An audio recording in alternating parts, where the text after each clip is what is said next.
I really can't interpret all this bellicose talk except as a threat of war, and I think it could happen. Well, we'll find out. We'll stay tuned. It doesn't pay to ask, but it doesn't pay. Before we run out of time, I know another highly important issue that has caught your interest is the issue of immigration. You've mentioned it a couple of times here tonight, and again, we look at the double standards there with in Israel.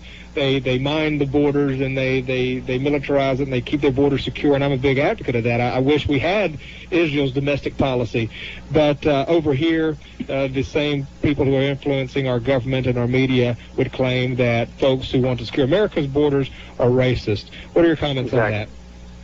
It's not just Israel either, is it? I mean, it's like every other country in all of human history has had a strong sense of its own identity and what its borders were. There wasn't any, you know, if someone went to Iran or Iraq or China and said, well, we're going to just come in, anybody who wants to come here we can colonize your country, we can drive you out, we can make you a minority, we can institute our political process instead of yours.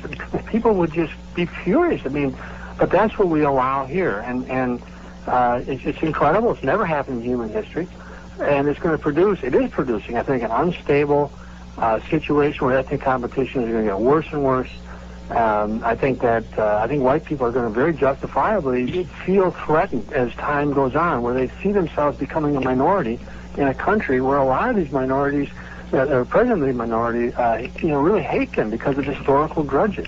Yeah. That I wouldn't feel comfortable in a country that was run by some of the people, the ethnic activists that you see now, involved in these minority groups. So I think we're entering a very dangerous time. I think that our whole national policy, whether it's immigration or foreign policy, is completely upside down.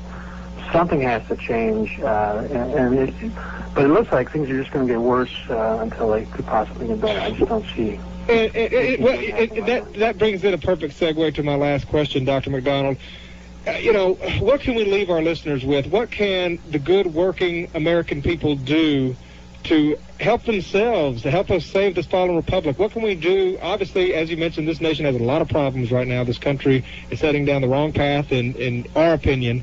And if you are a constitutionalist or a true paleo-conservative, what can you do to help yourself?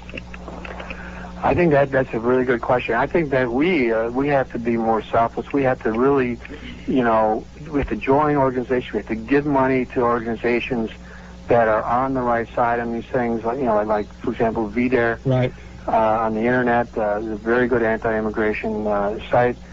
We have to give more money, give more time. We have to join. We have to, Americans are very comfortable, basically, and the vast majority of people are happy. We keep sort of moving away from the urban areas. It's this whole white flight thing, but basically, people are pretty content, and they see these things. They're anxious about it, but and of course, any action that they do publicly is likely to result in sanctions of various kinds. They have to think about their job. But there are things people can do. They have to always think about their own situation. I'm not telling people to commit suicide, but you have to try to find a way to do a little bit here. To give a little money, give a little time, do something on the right side of this stuff, because basically most people are just sitting back and watching it happen, and it's just awful. Well, Dr. Macdonald, you're certainly doing your part. You're someone that our folks should try to emulate, and if you've appreciated Dr. Macdonald's thoughts tonight, go to VDARE.com. He mentioned it, VDARE.com. Check out the Kevin Macdonald archive, and you can read more from this man. And in the meantime, we look forward to hopefully speaking with you again one day on the program, and let's stay in touch and hopefully work together. Well, I really enjoyed it, sir. Thank you again. Dr. Kevin Macdonald, everybody. It's been a pleasure.